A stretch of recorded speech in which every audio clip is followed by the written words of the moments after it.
శ్రీ గురుభ్యో నమః.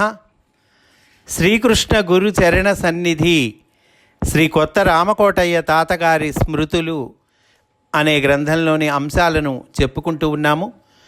అందులో భాగంగా పిడుగురాళ్లకు పిలుపు అనే అధ్యాయంలోనికి మనము ప్రవేశిస్తూ ఉన్నాము. పున్నయ్య శాస్త్రి గారు చెప్తూ ఉన్నారు, పల్నాటి సీమలోని పిడుగురాళ్ల గ్రామములో శేషారెడ్డి గారను ఇంజనీరు గారు పనిచేయుచున్నారు.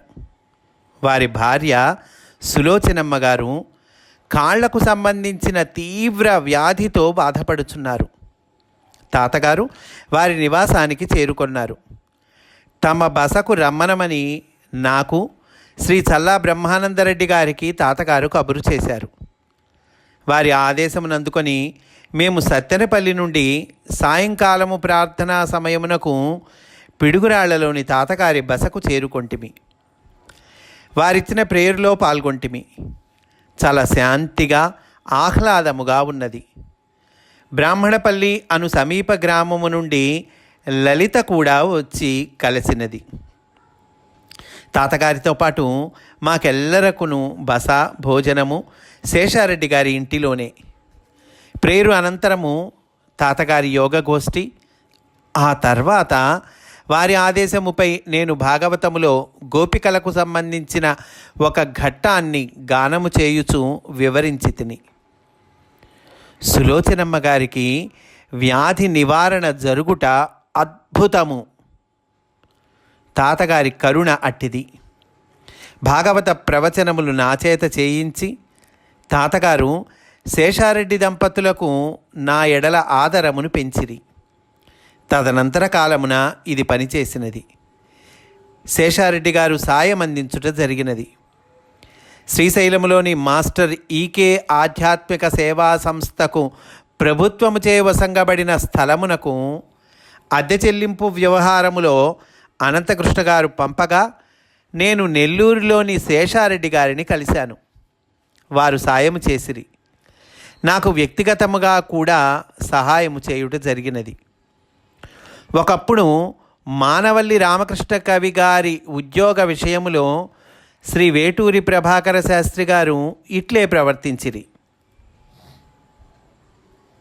పిడుగురాళ్లలో తాతగారు రాత్రి ప్రొద్దుపోవు వరకు గోష్ఠి చేసిరి. శాస్త్రి గారితో కలిసి కాలేజీకి వెళ్ళు సందర్భమున వారి శిష్యులలో ఒకరు రిఫరెన్సు పుస్తకాలను, వేరొకరు కలములను, ఇంకొకరు తాటియాకు పత్రములను, ఈ విధముగా ఒక్కొక్కరు ఒక్కటి పట్టుకొని గురువుగారి వెంట వెళ్ళేడివారట. ఇది ఒక మనోజ్ఞ దృశ్యము. దీనిని తాతగారు ఎప్పటికప్పుడు రసస్ఫోరముగా ఎన్నో మార్లు వర్ణించిరి. తమ గురుదేవులకు సంబంధించిన ఏ ఘట్టమునైనను ఇంతే. ఈ విషయములో తాతగారి యందు గతమునకు వర్తమానమునకు నడుమ విభజన రేఖ లేదు.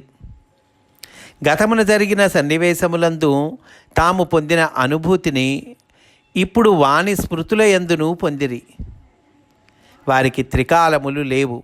అనంతకాల జీవి వారు. గురువుల స్మృతులు ఎప్పటికప్పుడు మధురములే. మధురాధిపతియగు శ్రీకృష్ణునికి సంబంధించినవన్నీ మధురములే అని వల్లభాచార్యుల వారు మధురాష్టకమున కీర్తించిరి. మధురాధిపతి అనగా మధురకు అధిపతి మరియు మధురమునకు అధిపతి. అంటే రెండు అర్థాలండి. మధురకు అధిపతి అంటే మధుర అనేటువంటి ఊరుంది కదండి, కృష్ణుడి జన్మస్థలం. ఆ మధురకు అధిపతి అని ఒక అర్థం. రెండోది మధురము అంటే తీయదనము, తేనె. మధువు అంటే తేనె, మధురము అంటే తీయదనము అని. ఆ తీయదనానికి అధిపతి అండి.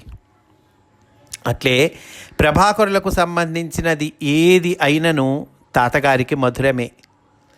గురువుగారి ఆకృతి, నవ్వు, హాస్యము, నడకలోని హుందాల వంటి భౌతికములు కూడా వారి ఆత్మ మాధుర్యమునకు వ్యక్తరూపములే. శాస్త్రి గారు గుండ్రాయి వలె కూర్చుండేవారని తాతగారు అభివర్ణించేవారు. గుండ్రాయి అనగా భౌతికాకృతియే కాక సమత్వము అనియు వారి భావము. తేలుకథ, గాలి బాలసుందరము గారి వృత్తాంతము, జలరుక్ శాస్త్రి గారి వృత్తాంతము, వెంకటగిరిలో ఒక ఆమె ఊడ్చు ఘట్టము చెప్పిరి. నీవు కొత్త రామకోటయ్యవు కాదు, పాత రామకోటయ్యవే అని మొదటిసారి కలిసినప్పుడే ప్రభాకర శాస్త్రి గారు తమతో అనిరట. ఇదే రీతిలో తాతగారు కొందరిని ఓల్డ్ క్లబ్ మెంబర్స్ అనేవారు. అనగా పూర్వజన్మలలో నుండి కలిసి వచ్చుచున్నవారని అర్థము. అమ్మగారితో కలిసి ప్రార్థనలో పాల్గొన్న ఘట్టము, హనుమంతుడు సీత వద్దకు వెళ్ళుచు రాముని వద్దకు చేరినట్లే అనుభూతి అందిన సంగతి, తాము కూడా అమ్మగారి సన్నిధిలో గురువుల సన్నిధిని అనుభవించిన ఘట్టము ఇట్టివి ప్రస్తావించిరి. ఈకే గారి ధర్మపత్నియగు అమ్మగారిని ఈకే గారిగానే దర్శించుడు అని మాకు ఉపదేశించిరి. బ్రాహ్మణపల్లి వాస్తవ్యుడగు చింతా పాపయ్య గారి కుమార్తెయగు రాణి అనారోగ్యముతో ఆసుపత్రిలో ఉన్నది. తాతగారు ఆమె ఆరోగ్యము కొరకై ప్రార్థన గావించిరి. ఇక 18/7/90 ఉదయమున తాతగారితో పాటు బ్రహ్మానందరెడ్డి గారు, నేను కారులో పిడుగురాళ్ల నుండి బయలుదేరితిమి. దారిలో సత్తెనపల్లిలో మువ్వురము దిగితిమి. బ్రహ్మానందరెడ్డి గారి నివాసమున తాతగారు ప్రేయరు గావించిరి. చాలా అనుభూతిగా ఉన్నది. నాకు శరీరమున అనారోగ్యము, నొప్పులు తొలగిపోయినవి. ప్రక్క ఇండ్ల వారు కూడా ఈ ప్రేయర్లో పాల్గొనిరి. తాతగారు ఎల్లరినీ ఆశీర్వదించి ఎంతో ప్రేమతో పలకరించిరి. వారి వాత్సల్యము వర్ణనాతీతము. ఆపై మహాభారతమునందలి కచదేవయాని కథను, ఖాండవ దహన వృత్తాంతమును యోగపరముగా వ్యాఖ్యానించుచు ప్రసంగించిరి. గరుడోపాఖ్యానమును కూడా వివరించిరి. మహాభారత కథా వ్యాఖ్యను వారు మహాభారత సమారాధనముగా వ్రాయుచున్నామని తెలిపిరి. గుంటూరు వెళ్ళు దారిలో మేడికొండూరులో గల మురళీబాబు గారిని వారు దర్శించదలచారు. వారి ఆదేశముపై బ్రహ్మానందరెడ్డి గారు, నేను వారిని మేడికొండూరు వరకు అనుగమించితిమి. దారిలో ఆ రోజు ఎన్నో విషయాలు మాతో తాతగారు ముచ్చటించారు. రామాయణములోని కబంధ పాత్రను గూర్చి విశ్వనాథ సత్యనారాయణ గారు తాతగారిని అడుగగా, రాబోవు కలియుగములో పాలించే మంత్రులు అని తాతగారు వివరించుటను గూర్చి మాకు చెప్పిరి. ఈ సంగతి ఇంతకు పూర్వం మనం ప్రస్తావించుకున్నామండి. తాతగారికి రాజకీయాలు గిట్టవు. వారు ఆ రంగము జోలికి పోలేదు. ఆ ప్రస్తావన కూడా వారికి అభిమతము కాదు. వారు మహోన్నత దేశభక్తులు. ప్రస్తుత భారతదేశ పరిస్థితిని గూర్చి వారి ఋషి హృదయము ఆవేదన చెందుచుండెడిది. అప్పుడప్పుడు చిన్న మాటలతో హాస్యముగా విసరులు విసిరెడివారు. ఆ రోజుల్లో టీవీలో ఒక రాజకీయ నాయకుడు ప్రొద్దుగ్రుంకులు ప్రభుత్వాన్ని విమర్శించుటే పనిగా పెట్టుకున్నాడు. ప్రభుత్వ పాలనలో దోషమున్నది, ముఖ్యముగా ఒక కుంభకోణములో. అందులో అతని పాత్ర కూడా ఉన్నది. అయినను తన దోషమును కప్పికొనుచు ఎదుటివారిపై అదే పనిగా మాటలతో దండయాత్ర చేసేటివాడు. తాతగారు టీవీలో అతని ముఖము కనపడగానే, టీవీ కట్టివేయండి బాబుగారు అనేవారు. వారు టీవీ చూడకుండాను ఇతరులు చూచుచున్న సందర్భములందు కూడా ఇతని ముఖమును చూడవద్దని వారు హెచ్చరించేటివారు. వారు టీవీలో అప్పట్లో ప్రసారమగుచున్న రామానంద సాగర్ గారి రామాయణము సీరియల్ను మాత్రము తప్పక వీక్షించేటివారు. ఆయనకు రామాయణం అంటే ప్రాణము. ఇప్పుడు మేము కారులో ప్రయాణించుచుండగా తాతగారు ఖరదూషణాదులు ఇప్పుడు ఉన్నారని అకస్మాత్తుగా నవ్వుచూ అన్నారు.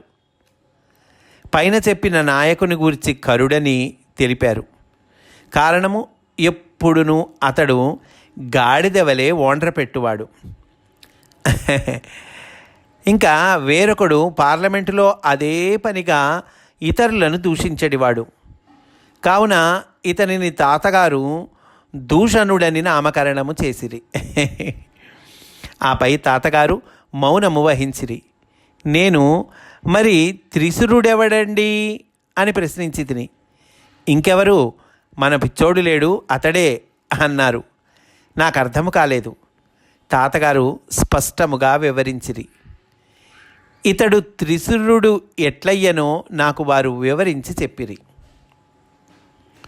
అయోధ్య రామజన్మభూమి ఉద్యమము రాజకీయమగుట తాతగారికి నచ్చలేదు. ఆ ఉద్యమము వారికి గిట్టలేదు.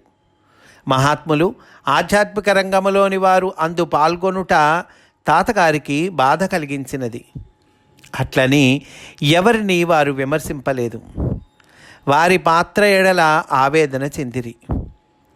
ఈ ఉద్యమమునకు రాముని ఆశీస్సులు లేవని వారు భావించిరి. ఇది తప్పక విఫలమగునని వారు దర్శించిరి. వారి జోస్యము నిజమైనది. తాతగారు మమ్ములను ఇరువురను మేడికొండూరు స్వామివారి సన్నిధికి చేర్చిరి. వీరిరువురు కొంతసేపు గోష్ఠి చేసిరి. మేము వారి సన్నిధిని ఆనందించితిమి. తాతగారు గుంటూరు వెళ్ళిరి. మేమిరువురము సత్తెనపల్లి తిరిగి వచ్చితిమి అని అంటూ ఈ అధ్యాయాన్ని పూర్తి చేశారండి పున్నయ్య శాస్త్రి గారు. మనం కూడా ఈరోజు ఇక్కడితో పూర్తి చేసుకుందాము. రేపటి రోజున మనము శిఖరాగ్ర సదస్సు అనే అధ్యాయంలోనికి ప్రవేశిస్తాము అని సవినయంగా మనవి చేసుకుంటూ, స్వస్తి. వాసుదేవ.